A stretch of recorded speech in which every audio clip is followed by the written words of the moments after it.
내 양은 내 음성을 들으며 나는 그들을 알며 그들은 나를 따르느니라. 아멘. 일상의 기적을 체험하자고 하는 주제로 말씀을 계속 나누고 있는데 아마 한 2번의 말씀이 더 나누어지고는 이 시리즈가 끝날 것 같습니다. 우리가 일상에서 하나님의 기적을 정말 체험할 수 있을까? 물론입니다. 네. 그 눈이 뜨이지 않아서 이해가 안 됐던 거죠. 우리가 경험하는 하나님의 놀라운 일상의 기적이 하나가 우리의 귀가 열려서 주님이 우리에게 말씀하시는 것을 듣게 되는 것입니다. 주님의 음성을 듣는 일이 우리가 매일 일상 속에서 수도 없이 경험하는 정말 놀라운 하나님의 기적입니다. 영이 살지 못한 이들은 상상할 수도 없는 일입니다. 예수 믿고 우리의 영혼이 살게 되고 내 영혼이 살았다는 증거는 내 안에 예수 그리스도가 거하시는 것이고 예수님이 내 안에 거하신 것은 내가 주님의 음성을 듣게 되었다는 뜻입니다. 어느 목사님이 저에게 예수님이 마음에 거하시는 것을 목사님은 어떻게 그렇게 아시냐고 그렇게 질문하실 때 제가 주님의 음성을 늘 듣기 때문에 그렇습니다. 그렇게 대답을 드렸는데 그 목사님은 정말 믿어지지 않으신다는 표정이었어요. 진짜 주님의 음성을 그렇게 늘 들으시냐고 그렇게 반문하시는 것을 보았습니다. 안타깝게도 주님의 음성을 듣는 것에 대해서 귀가 이렇게 막혀 있는 분이 참 많습니다. 오늘 그런 분들이 있다면 오늘 이 밤에 여러분의 귀가 열려서 주님이 정말 여러분 안에 계신 것을 주님의 음성을 듣는 것으로 확인이 되기를 축복합니다. 실제로 주님의 음성을 듣는 것을 아주 부정적으로 생각하고 또 그 많은 목사님들과 교회도 있습니다. 주의 음성을 듣는다든지 이런 신비한 체험을 추구하지 말라고 말씀하는 목사님들도 계십니다. 왜냐하면 실제로 교회 안에서 주님의 음성을 듣는다는 사람이 가장 골치 아픈 사람입니다. 누구도 못 말리는 사람, 누구 말도 안 들으려고 하는 사람. 왜? 내가 주님의 음성을 들었기 때문에 그걸 누가 그 사람에게 이래라 저래라 할 수 있겠어요. 이런 어려운 문제들을 교회 안에서 일으키고 또 경험하다 보니까 주님의 음성을 듣는다든지 이런 말 하지 마라. 교회에서 목사님 말 잘 듣고 성경책 보면 되지. 무슨 주님의 음성을 또 들을 필요가 있느냐. 이렇게 가르치는 것도 충분히 일리가 있습니다. 그것은 주님의 음성을 듣는 게 잘못되어서 그런 게 아니고 주님의 음성을 듣는 것을 제대로 가르치지 못했기 때문에 그런 겁니다. 그래서 주님의 음성을 자기는 들었다고 생각하는데 대부분 미혹을 받은 것이죠. 중요한 것은 주님의 음성을 듣는 것이 정말 성경적인가 하는 겁니다. 주님의 음성을 들으려고 하지 말고 성경 보면 된다고 말하지만 성경 안에 주님의 음성을 들으라고 예수를 믿으면 주님의 음성을 듣게 돼 있다고 성경이 말하고 있으니 성경대로 믿는 것이 주님의 음성을 듣는 거죠.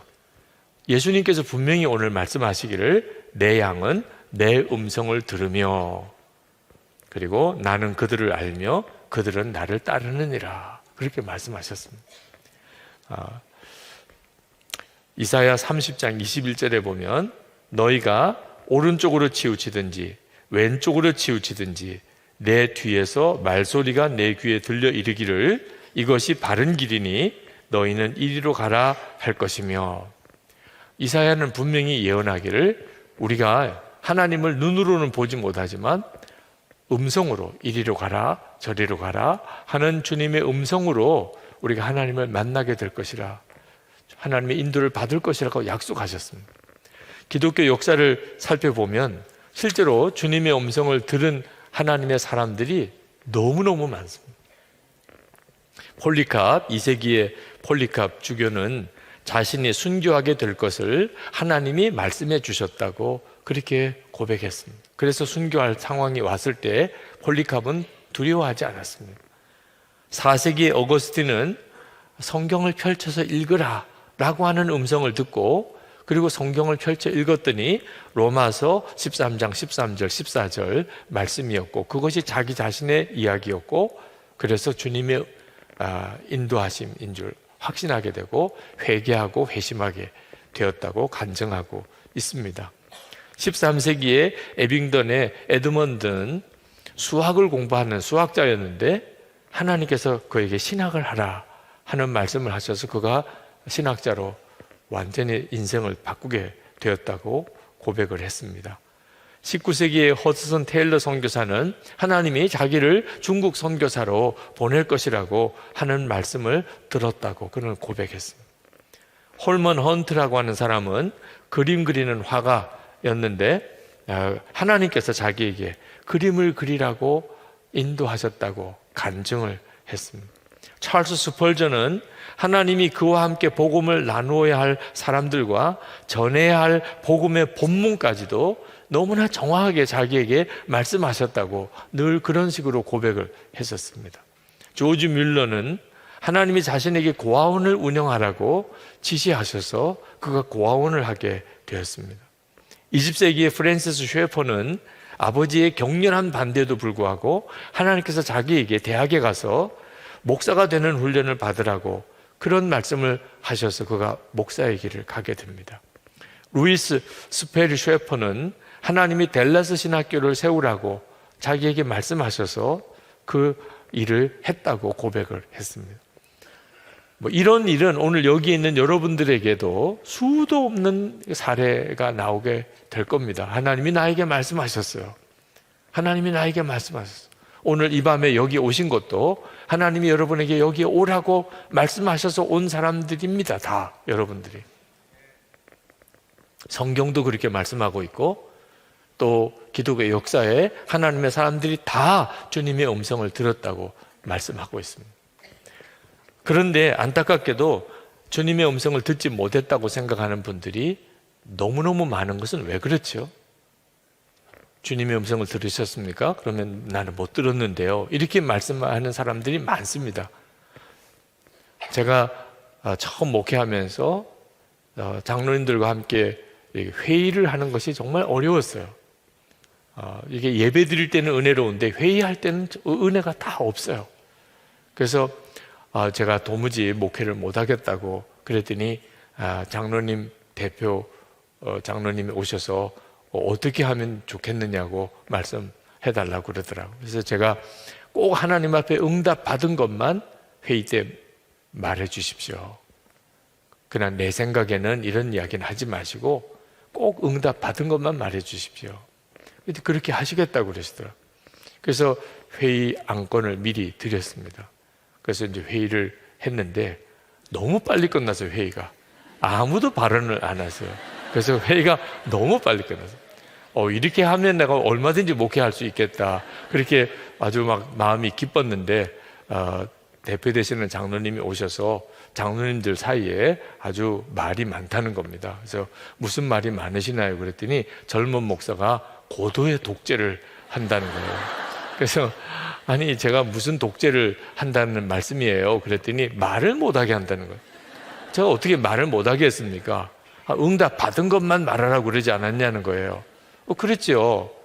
어떻게 응답을 다 받느냐는 거예요. 어떻게 안건마다 다 하나님의 응답을 받느냐는 거예요. 그때 우리가 하나님의 음성을 듣는 거에 대해서 너무 훈련되지 않았기 때문에 하나님의 음성을 듣는 것에 대해서 혼란스러워 한다는 것을 알았습니다. 그래서 이제 하나님의 음성을 듣는 것을 우리가 한번 훈련 받으십시다. 그래서 시작을 한 게 예수님의 제자 훈련고 처음 원형이 그렇게 시작이 된 겁니다. 주님의 음성을 듣는 것은 훈련 받으면 정말 놀랍게 열립니다. 하나님의 음성을 못 듣는 이유는 육성으로 듣는 줄 알기 때문에 그렇습니다. 주님의 음성을 지금 제가 하는 말을 여러분이 듣는 것처럼 이렇게 듣는 것을 하나님의 음성을 듣는다고 생각하기 때문에 하나님의 음성을 못 들었다고 생각하는 거예요. 저도 하나님의 음성을 그렇게 들으려고 몸부림쳤던 때가 있습니다. 제가 목사가 된 것이 진짜 하나님이 불러서 그런 건지 아버지가 하라고 해서 그런 건지 그게 마음에 정말 격렬한 갈등이 되더라고요. 목회가 잘 안 될 때, 제가 뭔가 무능하다고 느낄 때, 하나님이 나를 부르시지 않아서 성령의 역사가 내게 없구나, 그런 갈등도 생겼습니다. 그래서 한 번은 해결해야 되겠다. 하나님 앞에 내가 하나님의 음성을 들으려고 자꾸 하는 것은 그건 좋은 믿음의 태도가 아니다, 이런 말을 나도 들은 적이 있기 때문에 이걸 떳떳하게 하나님께 구하기는 어렵지만, 그래도 한 번은 하나님 응답해 주세요. 내가 너를 불렀다. 유기성 목사야, 내가 너를 불렀다. 이거 하나만 응답해 주세요. 내가 다시는 들려달라고 안 하겠습니다. 하나님의 확인만 한번 해주시면 저 죽도록 진짜 충성하겠습니다. 하나님이 나를 목사로 부르셨다는 사실을 내가 깨닫고 확신하게 되면 그 다음부터는 어떤 어려움이 와도 흔들리지 않을 것 같아요. 그래서 하나님 앞에 정말 기도원에 올라가서 간절히 기도했습니다. 예배당 안에서 기도하다가 여기서는 응답을 받기가 어려울 것 같아요. 그때 저는 하나님의 음성을 하늘에서부터 굵직한 할아버지 같은 목소리로 유기성 목사야 뭐 이렇게 들려주시는 줄 알았어요. 예배당 안에 있으면 이 지붕하고 천장 때문에 소리가 이렇게 안 들릴 수도 있잖아요. 그래서 그 기도원 바위에 올라가서 거기서 이젠 직통이잖아요. 하늘에서 바로 그냥 말씀하실 수 있잖아요. 한 번만 들려주세요. 유기성 목사야, 이렇게만 해도 주님이 목사야라고 불렀으니 부르신 거잖아요. 아니면 유목사야라고만 해도 그 중에 나밖에 없으니 주님이 나를 부르셨구나, 이렇게 해도 되지 않겠나. 제 생각에는 하나님이 그것마저도 안 하시겠나, 정말 나를 목사로 부르셨다면. 그런 생각도 했었습니다. 바위 위에 올라가서 이렇게 편안하게 기도만 해서는 안 되지 않겠나. 그래서 나무 뿌리를 뽑으려고 나무를 붙잡고 막 흔들고 기도도 했었어요. 네. 근데 결국은 아무것도 못 들었어요. 제 마음속에 너무 큰 좌절이 왔습니다. 하나님이 나를 부르신 게 아니구나. 어지간하면 들려주시지 않겠어요? 그런데 이렇게까지 말씀 안 하시는 거 보니 그냥 아버지가 목사시킨 거지 하나님이 시킨 건 아닌가 보다, 이런 생각을 했었다니까요. 육성으로 듣는 줄 알았기 때문에. 그런데 그 얼마 뒤에 요한복음을 쭉 읽어가는 중에 깜짝 놀라는 말씀을 보았습니다. 하나님이 그 성경 말씀으로 저에게 응답을 하신 거였어요. 요한복음 14장 26절 말씀입니다. 보혜사 곧 아버지께서 내 이름으로 보내실 성령, 그가 너에게 모든 것을 가르치시고 내가 너에게 말한 모든 것을 생각나게 하리라. 내 안에 오신 주님이시니까 생각나게 하시는 방법으로 말씀하신다는 것을 그때서야 깨달았어요. 그리고 귀가 확 열린 거예요. 내가 그동안에 주님의 음성을 많이 듣고 있었구나. 늘 주님의 음성을 들으면서 주님이 나를 인도하셨구나. 그걸 깨달았어요. 여러분, 양심의 가책 받아보신 적이 있습니까? 또는 은혜 받았다, 그런 느낌이 있었던 적이 있습니까? 여러분, 혹시 회개할 마음에 갑자기 생기는 적이 있었습니까? 다 주님의 음성을 들은 거예요. 여러분이 주님의 음성을 어떤 방식으로 듣는지를 예를 든 거예요. 갑자기 회개할 마음이 일어나고 죄가 깨달아진 거죠. 갑자기 은혜가 너무나 은혜롭다, 오늘 정말 너무 은혜로워, 이런 느낌이 온다든지, 또는 양심의 찔림을 느낀다든지, 이런 표현을 하면 여러분도 다 경험이 있으시죠? 네. 바로 그것이 갑자기 어떤 생각이 떠오르는 방식으로 여러분이 여러분 안에 거하시는 주님의 음성을 들으신 거예요. 여러분 안에 거하시니까 여러분 안에 있는 마음의 기능을 통하여 여러분에게 주님의 뜻을 전달하는 겁니다. 이것을 신학적인 용어로 말하면 조명, 성령의 조명이라, 일루미네이션, 성령의 조명이라고까지 표현을 하는데, 주께서 나에게 깨닫는 것을, 은총을 주셨다는 거죠. 로마서 8장 5절에 보면 육신을 따르는 자는 육신의 일을, 영을 따르는 자는 영의 일을 생각하나니 육신의 생각은 사망이요 영의 생각은 생명과 평안이니라. 그러니까 우리 안에 영의 생각 있습니다. 예수를 믿은 사람에게는. 그러니까 불신자에게는 영의 생각이 없어요. 성령께서 말씀하시는 인도함이 없어요. 다시 말하면 내가 오늘 성령 집회 가야지, 금요일 밤에 교회에서 이런 특별한 집회를 하는데 가야지, 이런 마음의 역사는 내가 구원받고 내 안에 주님이 거하시지 않는 사람에게는 그런 생각이 일어나질 않습니다. 성경을 보고 싶거나 기도를 해야 되겠거나 내가 교회 가서 하나님께 예배를 드리고 이런 마음이 전혀 일어나지 않습니다. 근데 여러분 안에 이제 영의 생각이 있는 것을 여러분이 느끼게 된다면 주님이 여러분 안에 거하신 거죠. 우리가 주님의 음성을 명확하게 들으려면 기도하는 자리에서 경험하게 됩니다. 기도할 때 내 안에서 말씀하시는 주님의 생각을 너무나 뚜렷하게 경험합니다. 오늘도 여러분이 이렇게 기도에 오셨는데 오늘 여러분 다 경험하실 수 있습니다. 왜 기도할 때 주님의 음성을 명확하게 들을 수 있느냐 하면 주님만 주목하기 때문에. 기도하는 시간에 물론 생각에 막 복잡하게 그런 어려움을 겪으신 분들도 있으실 거예요. 기도는 하지만 이 생각 저 생각에 막 떠오르는, 그때 여러분이 단호하게 사탄아 내게 회방하지 마, 나를 방해하지 마, 주여 제 기도를 열어주소서. 여러분이 담대하게 구하면, 그러면 생각이 시달림이 사라지고, 그리고 기도하는 중에 평소와는 다른 생각들이 계속 떠오릅니다. 하나님 앞에 어떤 기도 제목을 아뢰면서도 동시에 또 하나님이 여러분에게 알게 하시는 생각들이 여러분에게 떠올라요. 이건 정말 놀라운 일입니다. 예레미야나 에스겔 같은 선지자들이 하나님의 말씀을 들었던 자리가 기도 자리였어요. 사도 바울이 소아시아에서 전도하다가 유럽으로 복음을 들고 건너가게 된 것도 그가 기도하다가 마게도냐 사람이 바다 건너편에서 우리를 도우라고 손짓하는 환상을 보게 된 거죠. 베드로가 고넬료의 집에, 이방인 고넬료의 집에 가게 된 것도 하나님께서 기도하는 중에 베드로에게 그 고넬료가 사람을 보내서 찾으러 올 것이라는 것을 환상 중에 보여주셨죠. 우리도 똑같이 기도 중에 하나님께서 우리에게 역사하시고 인도하심을 경험하게 됩니다. 얼마 전에 어느 목사님을 아침 식사를 약속하고 만나야 되는데 기도했어요. 하나님, 그 목사님을 만나서 오늘 어떤 시간을 제가 갖기를 원합니까? 그때 하나님 제 마음에 너무나 분명하게 그를 도우라, 그의 어려운 문제를 들으라, 그런 마음을 주세요.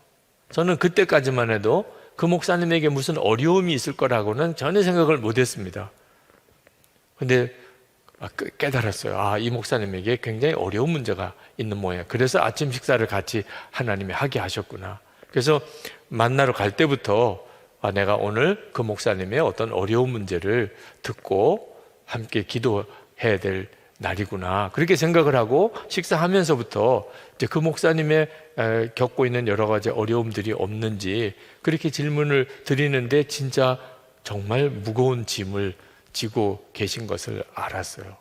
만약에 제가 그걸 미리 주님께 의논하지 않았다면 아마 다른 주제로 이야기를 나누다가 그 목사님의 그 문제를 서로 나누지 못했을 겁니다. 그리고 뜻밖의 이제 함께 동성하는 분들이 있으시면서 그 목사님이 지고 있는 무거운 짐을 하나님께 풀어주시는 놀라운 계기가 또 이루어졌어요. 여러분, 기도 중에 주님은 정말 여러분들을 놀라우게 이끌어 가세요. 그러니까 기도 시간을 절대로 소홀히 생각하시면 안 됩니다. 항상 매일 기도 시간을 꾸준히 가지고 그리고 지속해야 돼요. 1시간 기도 운동을 우리가 하고 있는데 여러분 정말 주님과 동행하는 삶을 살고 여러분 안에 거하시는 주님을 실제로 만나고 그리고 그분의 인도함을 받으려면 기도하는 자리에서 주님께서 주시는 말씀에 주목해야 합니다. 우리 교회에 오셔서 설교하셨을 때 그 온누리교회 이재훈 목사님이 초등학교 3학년 때 그때 목사님 설교를 듣고 은혜 받은 이야기를 하셨어요. 그때 목사님이 설교 중에 중언부언 기도하지 마라. 우리가 구하기 전에 하나님은 모든 걸 다 아시느니라. 그 말씀에 초등학교 3학년인데 은혜가 되더라고요. 말씀이 명확하게 이해가 되더래요. 아, 하나님이 다 아시는구나. 그래서 그 다음부터 기도를 안 하게 됐대요. 네, 다 아시니까. 그리고 뭐 기도할 제목이 있으면 아시지요 이러면 다 아시지요. 그래서 하나님 다 아시는데 기도할 게 뭐 있겠어요. 너무 마음이 자유함이 되더라고요. 초등학교 3학년부터 대학교 들어갈 때까지 전혀 기도를 안 했대요. 너무나 편안하게 기도를 안 하고 살았더니 대학교 들어가서도 어려운 문제가 생기면 아시지요 그러면 끝났어요. 네, 뭐 더 기도할 것도 없어요. 근데 어느 날 그날도 하나님 아시지요 이렇게 기도를 했는데 갑자기 하나님이 마음에 응답을 하셨어요. 다 안다. 내가 다 안다. 그런데 너는 아냐? 거기에 충격을 받았어요. 나는 다 알아. 뭐가 필요한지 어떤 형편인지. 근데 너는 아냐? 너는 너의 문제가 뭔지? 생각해 보니까 너무 자기는 아무것도 모르겠더래요. 그동안의 기도는 하나님께 내 문제를 알려드리는 거로만 이해를 한 겁니다. 기도 중에 우리가 하나님 이 일을 이루어 주세요 라고 이렇게 기도하는 기도가 분명히 우리 기도죠. 그렇지만 정말 놀라운 하나님의 계획은 기도하는 시간에 하나님이 우리에게 말씀하시는 거예요. 우리의 문제가 뭔지, 지금 내가 어떻게 해야 되는지 하나님이 기도 중에 우리에게 말씀하시는 거예요. 그러니까 기도 생활이 없이 하나님의 음성을 듣겠다고 하는 것은 너무너무 답답한 일인 것입니다. 여러분 주님과 동행일기를 쓰시면 아마 다 경험하시게 될 거예요. 여러분 안에 주님이 말씀하신다는 거. 여러분 그냥 생각으로 이렇게 떠오르는 생각과 그것을 실제로 글로 이렇게 써보는 것은 또 다른 차원입니다. 여러분이 기도 중에 주님이 여러분에게 여러 가지 생각을 주세요. 근데 그것을 실제로 쓰지를 않으면 그러면 그냥 다 없어져 버립니다.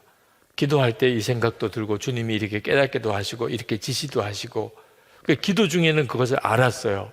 근데 아멘 하고 일어나는 순간에 싹 다 없어집니다. 그리고 누구랑 만나서 이야기하고 밥 먹고 뭐 이러다가 보면 기도할 때 하나님이 내게 주셨던 생각이 다 사라져요. 그래서 기도할 때 꼭 메모하는 일이 필요합니다. 여러분이 하나님께 아뢰는 시간이기도 하지만 주님으로부터 듣는 시간인 것을 명심하고 기도하는데 주님께만 집중하는데 주님이 어떤 사람을 생각나고 어떤 일을 생각하게 하고 또 어떤 문제를 내게 깨닫게 하시고 그러면 그건 정말 영적으로 굉장히 깊은 의미를 가지고 있는 내용들입니다. 주님이 나에게 이 일을 통해서 말씀하시는 거구나 이렇게 믿고 그 다음에 그것을 기록해 볼 필요가 있어요. 이것을 예수 동행 일기 하루를 주님과 동행하는 삶에 있어서 대단히 중요한 부분이죠. 기록을 해보는 겁니다. 여러분이 주님이 여러분에게 정말 말씀하시고 구체적으로 인도하시는 것을 예수 동행 일기를 쓰면서 너무나 놀랍게 경험합니다. 어느 목사님이 쓰신 예수 동행 일기 내용입니다. 저는 남을 쉽게 비판하고 판단하는 사람이었습니다. 감정의 기복이 심하여 쉽게 화를 내고 욱하는 사람이었습니다. 그런데 예수 동행 일기를 쓰면서부터 제 안에 변화가 생겼는데 남을 판단하거나 감정이 격동하는 일이 생길 때마다 제 마음에 큰 소리가 들립니다. 제 가슴이 조이듯이 그만하라 하는 소리가 들립니다. 그 목사님의 그 일기 속에 하나님에서 이 목사님의 귀를 이렇게 여시는 것을 너무나 놀라웠게 읽을 수가 있었어요. 어느 장로님이 쓰신 일기입니다. 제가 어느 목사님, 어느 장로님인지는 말씀을 드리지 않겠어요. 제가 그 목사님 장로님에게 허락을 받은 것도 아니라 정말 조심스럽기도 합니다. 저녁 식당에서 식사하는데 종업원이 손님은 생각 안 하고 자기 일만 하다 보니 서비스가 형편없었습니다. 그런데 그것에 내가 화를 낸 것이 더 문제가 많다는 것을 주님이 알게 하셨습니다. 늘 주님의 마음을 품게 하소서. 주님께서 일기를 이렇게 쓰려고 하루를 이렇게 가만히 돌아보면 알게 하세요. 내게 하시고 싶은 말씀이 있다는 것을. 그래서 주님의 음성을 듣게 돼요. 여러분이 토요일이나 30일 이렇게 리딩 데이를 예수 동행일기 지난 한 주간을 썼던 거, 한 달을 썼던 것을 쭉 다시 읽어보는 시간을 갖도록 하는데, 그때 이렇게 밑줄 쳐지는 부분이 주님이 여러분에게 말씀하셨다고 느껴지는 부분들이에요. 그래서 이렇게 밑줄 쳐서 이렇게 보면 나중에 1년 동안에 주님이 여러분에게 어떻게 인도하셨는지를 여러분이 보게 됩니다. 근데 기록하지 않으면, 그렇게 주님이 여러분에게 분명히 말씀하시고 인도하셨는데도 주님은 나에게 관심이 있으신지, 나와 진짜 동행하시는지 모르겠다는 거예요. 그렇게 주님이 인도하시는데도.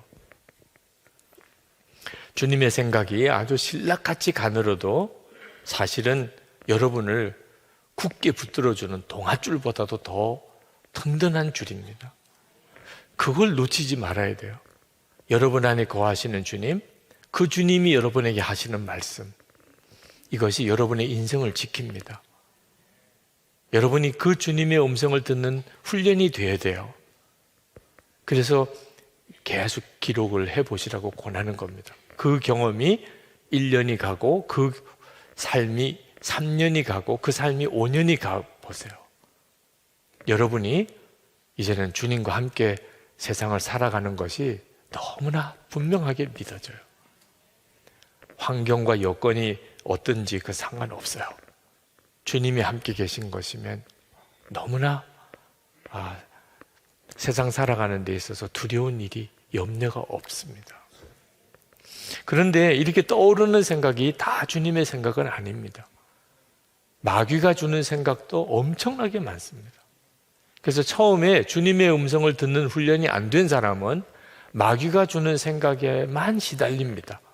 그래서 죽고 싶은 생각, 죽이고 싶은 생각, 떠나고 싶은 생각, 우울한 생각, 너무나 강렬한 분노, 복수심, 마음의 상처가 해결이 안 되고 어릴 때 받은 상처를 아직도 품고 있고, 그렇죠?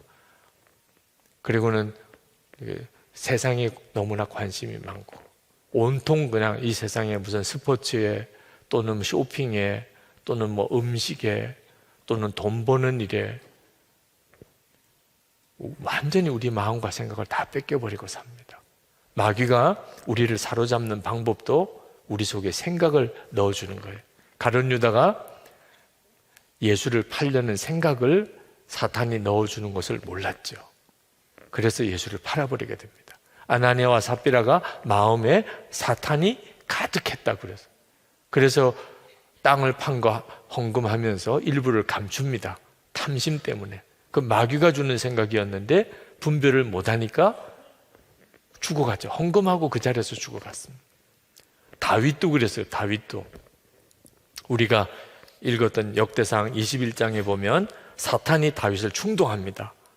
다윗이 온 사방의 적을 다 이제 정복하고 정말 느긋해졌어요. 그때 갑자기 무슨 생각이 떠올랐냐면, 우리 군사가 몇 명이나 될까? 아니, 왕이 당연히 자기 군사가 몇 명인지 세야죠. 그건 기본이죠. 다윗은 그게 큰 죄일 거라고 생각을 안 한 거예요. 그런데 다윗의 마음속에 교만이 생긴 거예요. 하나님이 다 하신 일인데 군사가 많아서 내가 이 온 땅을 정복한 거 아닌가, 이런 착각이 순간 든 거예요. 그런데 이것이 사탄이 그렇게 한 거예요. 사탄이. 성경에 분명히 그렇게 기록했습니다. 사탄이 일어나 이스라엘을 대적하고 다윗을 충동하여 이스라엘을 계수하게 하니라. 그걸 다윗이 몰랐어요. 근데 요압 장군은 벌써 느꼈어요. 아, 이거 큰일인데? 우리 왕이 전에 이러지 않았는데 왜 갑자기 군사수를 세보고 그걸 가지고 의지하고 과시하려고 하지? 그래서 요압이 반대를 합니다. 근데 다윗이 막 억지로 시켜요. 이 부분을 쉬운 성경에는 이렇게 번역했습니다. 역대상 21장 1절에 사탄이 다윗의 마음속에 이스라엘 백성의 수를 세어보고 싶은 욕심을 주었습니다. 다윗과 같은 사람도 사탄이 마음속에 계속해서 생각을, 하나님을 대적하고 망할 생각을 넣어주는 거예요. 그러니 여러분, 정신 똑바로 차려야 합니다. 아무 생각이나 다 품으면 안 됩니다. 여러분이 주님의 음성을 왜 꼭 들어야 되느냐 하면 분별을 해야 되니까. 여러분의 마음속에 떠오르는 생각 중에 주님으로부터 오는 생각도 있고 마귀로부터 오는 생각도 있어요. 그러니까 여러분이 어떤 생각이 근원이, 뿌리가 어딘지를 항상 따져야 돼요. 그렇지 않으면 마귀에게 속아서 완전히 마귀짓 하는 사람이 되어버립니다. 가정에서도 교회에서도 완전히 마귀짓을 하는 거예요. 그리고 나중에 가서야 깨달아요. 내가 완전히 무슨 정신이었지 그때. 내가 그때 왜 그랬는지 모르겠어요.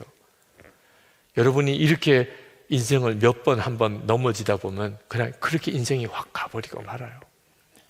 그러니 이제부터 여러분이 정말 정신 똑바로 차려서 여러분 안에 오신 주님의 음성에 귀를 기울이고 마귀가 주는 음성을 철저하게 거부해야 돼요. 그러면 어떻게 그렇게 할 수 있느냐? 주님의 음성인지 마귀가 주는 소리인지 어떻게 구분하느냐? 성경 말씀이에요. 우리가 말씀 기도회도 해마다 겨울에 또 여름에 이렇게 말씀 기도회를 하는데 그 훈련을 계속하고 또 새벽 기도 때마다 우리가 한 장씩 매일 읽어 내려가면서 그 말씀을 붙잡고 기도하는 훈련을 하는 이유도 마귀가 우리에게 생각을 사로잡고 주님도 우리를 이끄시는 방법이 생각을 통해서 하는 거니 이보다 중요한 문제가 없잖아요. 근데 그 분별을 성경이 해주니까 성경 말씀으로 기도하려는 겁니다.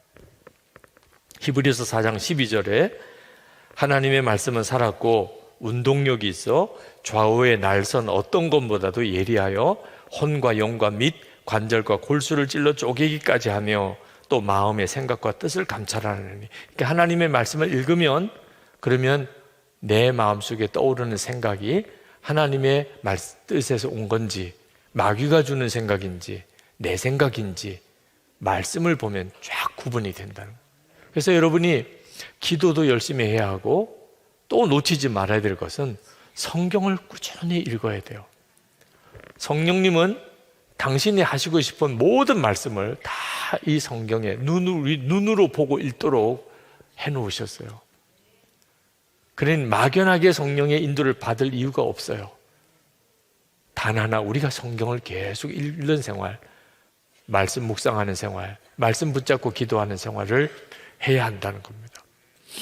전에도 그런 제 이야기를 드렸습니다만 제가 부산에서 목회할 때 열심히 주일 예배 드리고 식사하고 나가서 축구 전도하고 노방 전도하고 그랬었습니다. 근데 한 번은 태풍이 부는데 막 비바람이 몰아치는데 교인들이 주일 아침에 그 비를 쫄딱 맞으면서도 그렇게 얼굴이 환하게 들어오더라고요. 들어오면서 하는 이야기가 오늘은 전도 안 나가죠. 목사님 오늘은 전도 안 나가죠. 정말 태풍의 비바람을 맞고 온 옷이 다 젖어도 그래도 기쁜 이유가 오늘은 전도 안 나갈 거야. 세상에 그럴 정도로 전도를 힘들게 생각하더라. 제가 생각하기에도 이런 태풍 부는 날 축구 전도 나가라는 거는 말도 안 된다고 생각이 들어요. 그래서 오늘은 전도 안 하고 오늘은 식사하고 교회에서 기도하고 자유롭게 귀가하겠습니다. 그렇게 광고하려고 나가는데 마음에 때를 얻든지 못 얻든지 이런 디모데후서 4장 2절 말씀이 갑자기 생각이 나는 거예요. 야, 그러니 전도 나가라는 거야, 말라는 거예요? 너무 분명하잖아요. 그래서 사실 저도 오늘 전도 나갈 수 없을 거라고 생각이 들었지만 때를 얻든지 못 얻든지라는 말씀이 생각이 났습니다. 오늘 전도 나갑니다. 다들 입이 이렇게 나왔어요.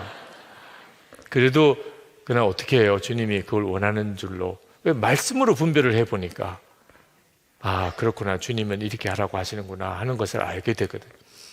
근데 그날 나가서 전도하고 돌아와서 다 정말 옷 다 젖고 머리 다 젖고 그렇게 고생은 했지만 오늘 전도 나가야 된다는 똑같은 마음을 가졌어요. 왜냐하면 다 집에 있는 거예요. 태풍이 부니까 뭐 어디 나들이 갈 계획 다 취소하고 뭐 다 집에 있는 거예요. 집집마다 다 사람들이 있는 거예요. 다른 때 같았으면 거의 뭐 세 집, 네 집 건너도 사람이 없는 집들이 많았는데 야, 오늘 가야 되는구나. 우리가 그 모든 것을 다 헤아릴 수 없잖아요. 그런데 이렇게 말씀으로 하나님의 주시는 생각을 분별해야 되는 기준을 우리가 가지고 있어도 우리가 사실 어떻게 말씀을 다 제대로 또 해석을 할 수 있겠어요? 이단들도 이 성경을 가지고서 자기들 교리를 주장하니까. 그러니까 말씀 가지고 또 싸우는 일도 있어요. 이 말씀이 옳다, 저 말씀이 옳다. 그래서 목회자를 두신 거예요. 말씀을 해석하는 훈련을 받은 목회자를 두신 거예요. 그러니까 여러분이 말씀으로 분별을 받을 때 최종 점검을 어떻게 해야 되느냐? 목회자에게 최종 점검을 해야 합니다. 제가 이런 생각이 들었고 이게 말씀이 근거가 있구나 깨달았는데 분별해 주세요. 이렇게 꼭 해야 합니다. 그래야 마귀가 우리를 실족시키지 못해요. 하나님이 그 말씀으로 분별을 해 주셨기 때문에.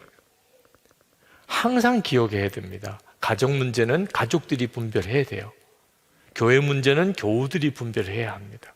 절대로 고집을 부리면 안 됩니다. 나는 하나님의 음성을 들었어. 이렇게 주장하면서 분별을 안 받으려고 하는 일은 거의 100% 미혹이에요. 하나님이 진짜 주신 거라면 나에게만 주실 리가 없어요. 하나님이 말씀하신 게 사실이라면 그러면 같은 주님을 모시고 있는 성도들이 다 동일한 것에 대해서 감동을 받게 돼 있어요.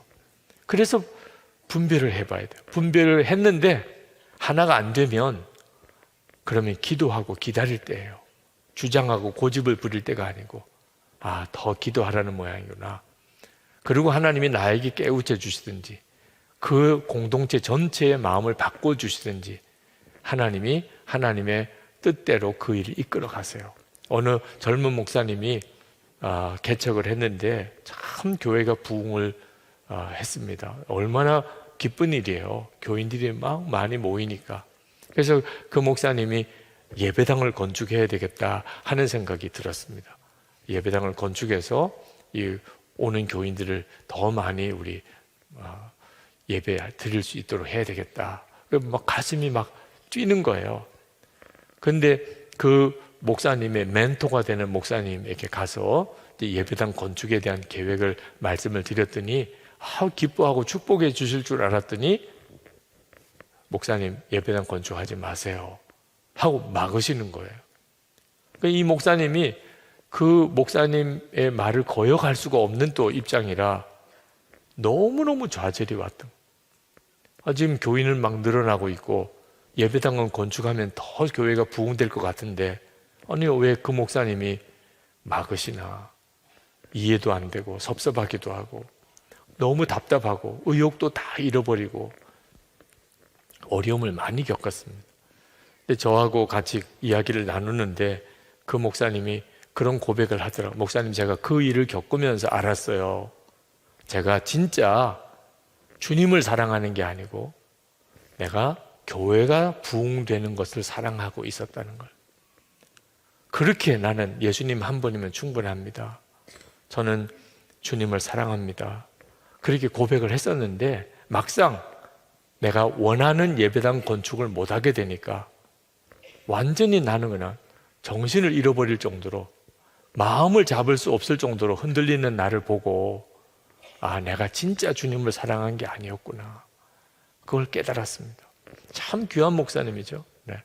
그 멘토 되시는 목사님이 그 목사님에게 예배당 건축을 하지 말라고 하신 이유도 이제 말을 듣다고 보니까 아, 이게 갑자기 초점이 예수님에게 있지 않고 큰 교회를 세우려고 하는 쪽으로만 흐르는 것을 보고 우리 위기다. 그렇게 생각을 하셨던 거죠. 여러분, 분별을 받는 일은요, 굉장히 부담스럽습니다. 막 하고 싶은 게 많은데 분별 받다고 보면 하지 말랄까봐. 그래서 저질러 놓는 거예요. 기도하면 하나님이 하지 말랄까봐 일단 계약부터 도장부터 찍어놓고 그다음 주여 용자가 나와야 됩니다. 이런 식으로 나오는 협박을 하는 거죠. 네. 아주 못됐어요 우리가. 네. 정말 주님 앞에 주님 허락하시면 하는 거고 허락하지 않으시면 저는 안 합니다. 주님께 전적으로 맡기고 그러면 들려요. 주님이 하라 말라가 들립니다. 가정 문제든 뭐 교회 문제든 여러분의 뭐 일터에서의 직장에서의 무슨 문제든지 여러분이 뭘 하겠다고 하는 생각을 먼저 가지고 그대로 응답해 달라는 식으로 주님께 기도하니까 안 들리는 거예요. 주님의 음성이. 어떤 분이 뭐 여관을 하는데 여관도 뭐 다 나쁜 게 아니죠. 여행자가 있으니까 여관도 있는 거니까. 그런데 좀 문제는 그런 좀 좋지 않은 그런 손님들도 받아야 되는 여관을 장사가 잘 되는 여관이에요. 근데 그 여관을 해야 되나 말아야 되나 돈은 있어요. 근데 그걸 정말 해야 되나 말아야 되나 그런데 하나님이 응답을 안 해주신다는 거예요. 그래서 저에게 이렇게 답답할 수가 있냐고. 그래서 제가 가만히 듣고 보니까 응답을 받았더라고. 네, 하지 마. 근데 본인이 받고 싶은 응답은 해 이거거든. 근데 그걸 안 해주셨기 때문에 응답을 못 받았다고 계속 우기더라고. 그래서 나중에 한참 분별을 하면서 하나님이 하지 말라고 하시지 않았나요? 우리가 하나님의 음성을 정말 듣기를 원하면 공동체를 통해서 확인을 하는 과정을 소홀히 하면 안 됩니다. 부부 사이에, 부모와 자녀 사이에, 교우들 사이에, 목사님과 함께, 주변에 있는 분들과 함께. 특히 정말 분별 정말 잘 제대로 받고 싶으면 평소에 내가 하는 일에 항상 반대했던 사람에게 가서 분별 받아. 네. 그 사람마저도 그게 하나님 뜻인 것 같습니다. 이러면 진짜인 거죠. 그 사람은 하여튼 내가 무슨 말만 해도 반대만 하고 그러던 사람이 오히려 분별받기가 딱 좋은 사람. 제가 사실 이렇게 하나님의 인도함을 주시는 것 같은데 혹시 기도해 봐 주세요. 혹시 어떤 의견이세요? 이렇게 물어보는 게 훨씬 낫습니다. 잘못 분별받아서 실족하게 되는 것보다 훨씬 나아요. 그리고 거기서부터 훈련을 받아야 돼요. 하나님의 인도함을 받는 훈련만 제대로 되면 하나님은 반드시 우리에게 말씀하십니다. 순종의 사람들, 나는 죽고 예수로 산다 고백하고 그리고 정말 그 고백을 통해서 살아보려고 결단한 순종의 사람들 여기도 지금 계실 텐데 혹시 여러분 중에 그렇게 하기를 원하시는 분이 있으시면 지금도 여러분이 함께 하실 수 있습니다. 그 순종의 결단서를 내시면 그러면 그 분들끼리 이렇게 묶어드려요. 이번에 어떤 분 한 분의 그 순종의 사람들의 간증을 제가 읽어드릴게요. 저에게 가장 연약한 부분은 근심과 염려가 많은 것입니다. 이런 저의 모습이 너무 싫어 주님께 맡기고자 노력을 해왔지만 잘 되지 않았습니다. 순종의 삶을 결단하면서 저의 바람은 어떤 상황에서도 주님을 바라보는 믿음으로 사는 것이었습니다. 결단 후에 저의 모습이 좀처럼 변화되지 않아 실망감이 컸습니다. 중간중간 교회에서 문자를 받을 때 그만둘까 생각도 했는데 포기해서는 안 된다는 마음이 들어서 어쨌든 끈을 놓지는 않았습니다. 이런 저의 마음을 주님께서 예쁘게 보셨는지 지난달부터 조금씩 변화가 생기기 시작했습니다. 전 같으면 분명히 염려해야 될 상황인데 별로 염려가 안 되고 주님을 바라보는 마음이 생기기 시작했습니다. 염려되는 상황이 올 때 주님을 바라보는 시선이 생기기 시작했습니다. 이것은 정말 주님의 은혜입니다. 주님께서 하신 것입니다. 순종의 발을 조금씩, 진짜 조금씩 내디뎠더니 주님께서 더 순종할 수 있는 마음을 주셨습니다. 지난 성령 집회와 주일 말씀은 주님께서 저 들으라고 주시는 말씀이었습니다. 잘하고 있다는 격려와 위로의 말씀이었습니다. 여러분, 정말 주님은 여러분을 구체적으로 인도하기를 원하십니다.